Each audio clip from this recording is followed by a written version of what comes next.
বৌমা, বাবুর টিফিন তৈরি হলো? রান্না হয়ে গেছে? হ্যাঁ মা, রান্না প্রায় শেষ। ওকে খেতে দিয়ে টিফিনটা ভরে দেব। এক কাজ করো, তুমি টিফিন ভরো, আমি বাবুয়াকে ভাত বেড়ে দিচ্ছি। ওহো মা, তুমি নিশ্চিন্তে ঘরে গিয়ে বসো তো, আমি সব করে দিচ্ছি। গলায় একটু উষ্মা নিয়ে এই কথাগুলো বলে ওঠে রমিলা। বিয়ে হওয়া স্তক সে দেখে আসছে তার শাশুড়ি ছেলেকে যেন কিছুতেই কোলছাড়া করতে চান না। তার শাশুড়ি সব ভালো, শুধু এই ছেলে ছেলে বাতিকটা যদি না থাকতো।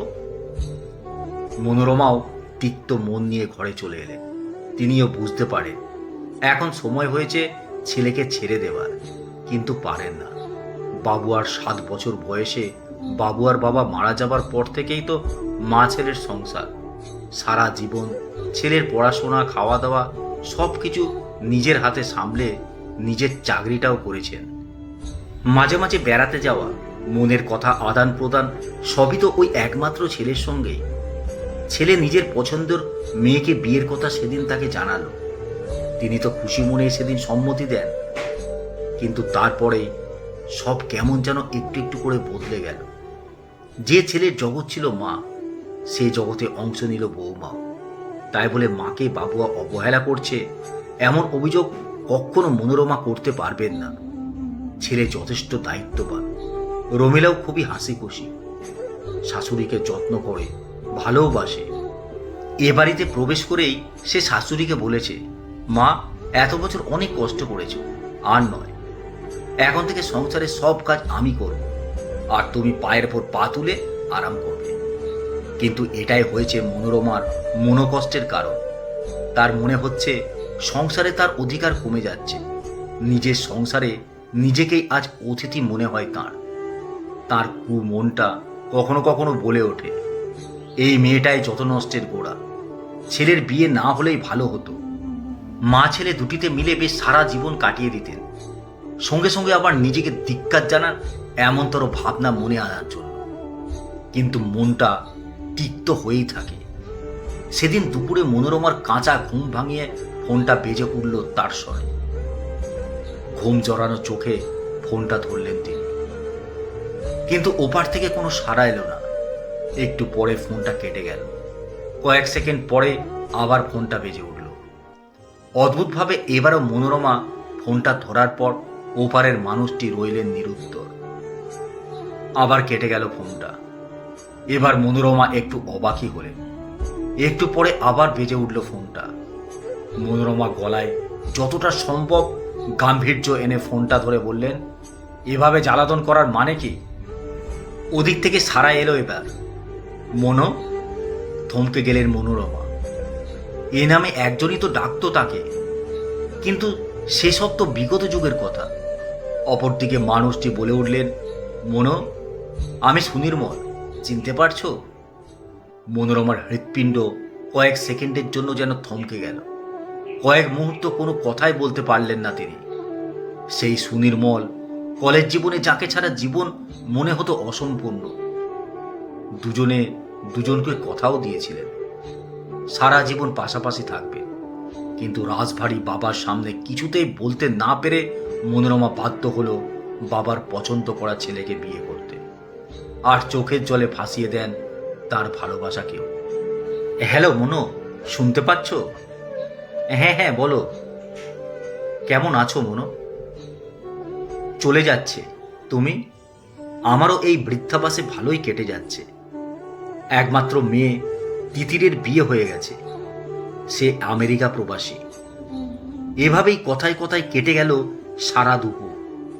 আজকাল জীবনটা বড় সুন্দর মনে হয় মনোরমার। রোজ দুপুরে অপেক্ষা করেন বিশেষ ফোনটার জন্য। সংসারটাও আর আগের মতো অতটা খারাপ লাগে না। দুটি একলা মানুষ তাদের পড়ন্ত বেলায় ফেলে আসা ভালোবাসাকে খুঁজে পেয়ে আনন্দে বিভোর হয়ে রয়েছে। একদিন সুনির্মল মনোরমাকে বলেন, মনো, আর কটা দিনই বা আমরা বাঁচব, শেষ জীবনটা একসঙ্গে কি কাটাতে পারি না আমরা? চমকে ওঠেন মনোরমা। মনের গোপন কুঠুরিতে লুকোনো ইচ্ছেটা ভাষায় প্রকাশিত হতে দেখে তিনি মরমে মরে যান। ছি ছি, এ যে অসম্ভব। এই বয়সে নতুন করে সংসার শুরু, সমাজ কি বলবে, ছেলেই বা কি ভাববে, আর বৌমার প্রতিক্রিয়া তো তিনি ভয়ে কল্পনাই করতে পারছেন না। এদিকে রোজই নির্দিষ্ট সময়ে শাশুড়ির ফোনালাপে রমিলার মনে সন্দেহ জাগে। শাশুড়িকে একদিন খুব জোরাজোরিও করে বিষয়টি জানার জন্য। মনোরমা এগিয়ে যান। দুজনের মধুর কাহিনীটি হয়তো এভাবে অসমাপ্ত রয়ে যেত, কিন্তু রইল না তিতিরের সক্রিয়তায়। সুনির্মল তার শুধু বাবাই নয়, প্রিয় বন্ধুও। বাবার ভালো থাকার দায়িত্ব তাই তিতিরই নিজের কাঁধে তুলে নেয়। ফোন নম্বর জোগাড় করে সে ফোন করে রমিলাকে। তার কাছে সব বৃত্তান্ত জেনে উত্তেজিত ও উৎফুল্ল রমিলা পুরো ব্যাপারটা অবগত করে বাবুয়াকে। কিন্তু বাবুয়া আঁতকে ওঠে। কি বলছো? এই বয়সে মায়ের বিয়ে দেখতে হবে আমাকে? লোকে কি বলবে? না না, আমি পারবো না। এখানেই শেষ নয়। বাবুয়া মায়ের কাছে গিয়ে বলে ফেলে, সুনির্মল বাবু কে মা? বাবার জায়গায় তুমি ওকে বসাতে চাইছো? আমি ভাবতেই পারছি না। মনোরমা ঘটনার আকস্মিকতায় বাকরহিত হয়ে যান। দু চোখে অঝরে ঝরে জলের ধারা। রমিলা ছুটে এসে শাশুড়িকে জড়িয়ে ধরে, তিরস্কার করে স্বামীকে।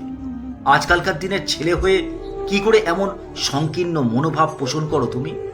যে মানুষটা কোনোদিন না তাকিয়ে সারা জীবন খালি তোমার প্রতি কর্তব্য করে গেল, তার মনটা বোঝার চেষ্টাও করলে না তুমি।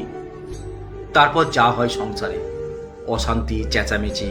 কিন্তু রমিলার এক কথা, মাকে আর আমি একা থাকতে দেব না, আর কষ্ট পেতে দেব না। আর মনোরমা, তিনি শুধু অবাক হয়ে দেখেই যান ওই মেয়েটাকে, যে দিনে দিনে তার দু চোখের বালি হয়ে উঠছিল। আজ মনে মনে নিজেকে ধিক্কার দিতে থাকেন। বাবুয়া তাঁর ছেলে, যার জন্য তিনি সারা জীবন ব্যয় করলেন, সে আজ তার মনের ভাবনা এতটুকু বুঝল না। আর ওই পরের বাড়ির অনাত্মীয় মেয়েটা আজ তারই জন্য নিজের স্বামীর বিরুদ্ধে রুখে দাঁড়িয়েছেন। কেন? কেবল তার ভালো থাকার জন্য। মানুষ চিনতে এত ভুল করে ফেললেন তিনি। মনে মনে অত্যন্ত লজ্জিত বোধ করলেন মনোরমা। যাই হোক, অনেক অশান্তি, অনেক বাধা বিপত্তি পেরিয়ে আজ সুনির্মল ও মনোরমা 7 পাকে বাধা পড়তে চলেছেন। আর এর পুরো কৃতিত্ব যে রমিলারই, তা কখনো অস্বীকার করতে পারবে না কেউই। তিথির ও তার পরিবার, বাবুয়া, রমিলা সবাই হাজির। রমিলা জোর করে শাশুড়িকে টুকটুকে লাল বেনারসি চন্দন আলতায় সাজিয়েছেন নিজের হাতে। পুরোহিত মশাই প্রশ্ন করলেন, কন্যাদান কে করবে? সবাই থমকে গেল। এগিয়ে এলো বাবুয়া নয়, রমিলা। আমার মেয়ের বিয়ে, আমি ছাড়া আর কে কন্যাদান করবে? মনোরমা চোখে জল নিয়ে ভাবতে থাকে, আপনি কে? নিজের পেটের ছেলে, নাকি ওই অনাত্মীয়া একদা শত্রু মেয়েটি? লেখা